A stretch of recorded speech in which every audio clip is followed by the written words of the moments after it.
Siyempre, interview natin si ate. Eto na. Sige, start na. Start na? Yo, kamusta po kayo? We're filming right now in Ito. ng Baguio City. Sino, no? Pepper Ali. Sa Pinoy, may Pinoy. Ate, ano masasabi niyo po sa pagbebenta sa araw-araw? Ano yung nandun na? Sige, ate. Sabi na, filming po tayo, history po ng Baguio. Ano ba sa cauliflower? Sa nangyayari sa everyday ng mga... Ano to, bawang? Per kilo? 1 up lang doon. Mukha ba? Bawang pa. Ano pa? Kasi ngayon lang ako nakapunta dito sa Baguio pa. Pero, okay. Ayun, nagtatanong na yung si Ate kung ano pa yung dadagdag namin. Ate, pag binili ba namin ni Big Bro to? Magsasara na kayo? Cauliflower, ba na? Oh, yun, pare. Narinig mo ba? Narinig mo yung sinasabi niya? Wala.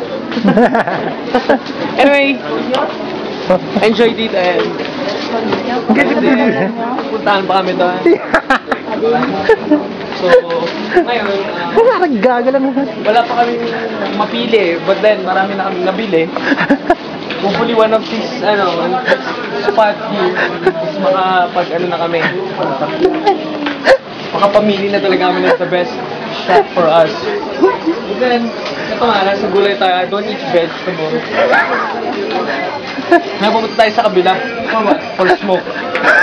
Iniwan na namin si Big Bro kasi marami siyang binibili. And then, eto. Welcome to Baguio, man. Ito ngayon, wala pa kami sa mga session ng mga meat and then fish. Wala pa rin. So, sa gulay pa lang kami. So, parang ng mga gulay. May mga chichirya eh. I don't eat vegetables. Again, dito naman po kami sa... How would you call this? Gago. Alright. As you can see, there's a lot of people out there. And then... Iniwan na po namin si Big Bro doon sa dulo. Oy, pare doon. Iniwan na po namin si Big Bro doon sa dulo. So, nandito po kami sa extension na ng, ayun. Ano to? Hanger Market. Ayun, yun. Hanger Market. Ayun, nakikita nyo naman po. Nakikita rin ang mga bawang. And, si Big Bro po nandun sa dulo. Ayun, ewan ko kung hinahanap na po niya kami ngayon. So, nag-enjoy naman po kami kasi this is my first time hanging out here in Baguio, especially this in Hanger Market. 3 stores in the sun, man. Then right now, babalik na po kami doon kasi mukha na kaming ewan.